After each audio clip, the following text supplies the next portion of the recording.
How to change a 2015 Dodge Durango 3-button key fob battery. Now here's Sergeant Locksmith to show you how. Let's go ahead and change the battery out on our 3-button Dodge Durango remote. With that being said, if you have a lanyard or a key ring attached right here, you will need to remove that because this remote needs to come apart. Let's go ahead and flip the remote over. You've got your emergency key blade release right here. Pull that down. It is spring loaded, and just set that to the side. With that being said, this task you will need a flat tip screwdriver. The emergency blade came out here, and right here is a little indentation. Hold the remote firmly, and you are going to twist, not pry, the remote. And the housing popped open. Don't open it yet. Set it face down, because you're going to worry about that circuit board.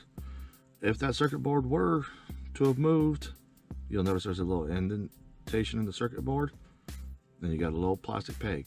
Now, you're going to take your flat tip screwdriver, come 180 across, take the corner, and just pop it up under here, and the battery pops up. This is a CR2032 battery. This is also a new remote, so I am going to put it back together. Go ahead and put it against, push down, take the 2 halves, squeeze it together. There you go, you've just changed out your battery. Put your emergency blade back in.